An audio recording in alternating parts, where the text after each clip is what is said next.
নমস্কার, সুস্বাগতম। আপনারা দেখছেন জুডো ধামাকা নতুন পর্ব, সাথে আছি আমি জুডো। শাকিব খানের আগামী ছবি দরদের টিজার মুক্তি পেয়েছে। এই ছবিটির পরিচালক হলেন অনন্য মামুন। ভারত বাংলাদেশ যৌথ উদ্যোগে তৈরি হচ্ছে ছবিটি। এই ছবিটা যে একটা সাইকোলজিক্যাল থ্রিলার সেটা আগে থেকেই জানা ছিল।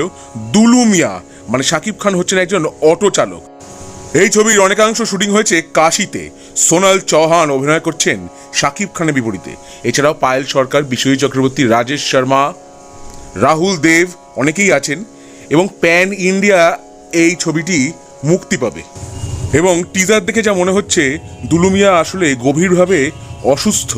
তার ক্রাইমগুলো করার পরে সে নিজেই সেগুলো মনে রাখতে পারছে না। সাম্প্রতিককালে শাকিব খান নিজেকে অনেকটা ভাঙছেন। এই টিজার দেখেও সেই কথাটাই মনে হলো। ভাঙছেন মানে আমি বলতে চাইছি বিভিন্ন চরিত্রে তিনি অভিনয় করছেন। যেহেতু মূলত তিনি রোম্যান্টিক নায়ক হিসেবেই পরিচিত ছিলেন, তার বাইরেও অনেক রকম চরিত্র তিনি করছেন এবং টিজার দেখে তো ইন্টারেস্টিং মনে হলো। এই ছবিটা সম্ভবত সেপ্টেম্বর মাসে মুক্তি পাবে।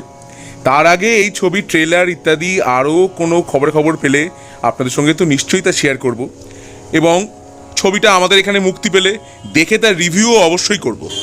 তাহলে দরদের টিজার দেখে আমার কেমন লাগলো, আমার অভিজ্ঞতা আপনাদের সঙ্গে ভাগ করে নিলাম। তাহলে আজকের ব্লগটা কেমন লাগলো? ভালো লেগে থাকলে অবশ্যই লাইক করুন, শেয়ার করুন, সাবস্ক্রাইব করুন আমার চ্যানেল এবং আমার ফেসবুক পেজ জুডো ধামাকা, সেটাকেও লাইক করুন, ফলো করুন। পরের পর্বে ফিরছি নতুন কোনো চমক নিয়ে, নতুন কোনো ধামাকা নিয়ে। হ্যাস্টা লা ভিস্টা জুডোস ধামাকা, লেটস ডু দ্য ধামাকা।